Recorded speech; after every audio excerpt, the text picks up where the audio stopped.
Good morning, listeners, and welcome to the Trade Talk podcast. Today, we need to start with the global cues as they are going to drive the show. The Singapore Nifty is down more than 100 points.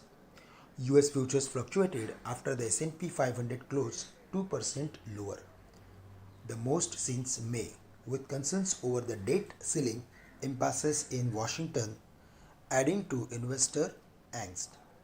The Nasdaq 100 tumbled the most since March as technology shares fared worse than economically sensitive stocks amid rising treasury yields.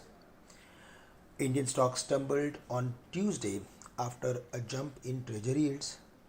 Any oversupply in treasury yields indicates a rise in commodity prices and global investors start exiting from emerging markets with a view that negative effects of the Federal Reserve's tapering on the emerging markets. Below the 17,800 level, the Nifty fell relentlessly. The Nifty touched the levels of 17,576 during the day, which was unexpected. Bank Nifty touched the levels of 37,315. However, both indices recovered significantly in the last hour of trading and closed at 17,748 and 37,945 respectively. Tuesday's lowest level would be short-term trend-setting level, and below that we would see further declines. From the 15,500 levels on Nifty, 10 days simple moving average support served as main support level for the market whenever the market has fallen, and on Tuesday, even though the market has gone below the levels of 10 days simple moving average support level, the Nifty has managed to close above it. It was around 10,000, it was around 17,650 levels yesterday. Before the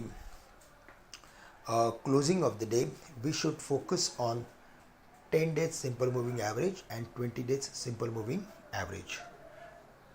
Today, if the market falls on 20 days simple moving average, which is around 17,500, then in that case, we should be a contra buyer for short period. I am to say in the short term, we need to focus on 20 days simple moving average. The reason is because the markets are turning oversold. Put call ratio is around 0.75, and if we go through with option statistics, then FIs have added huge positions on the put side. They have reduced their position on index futures substantially.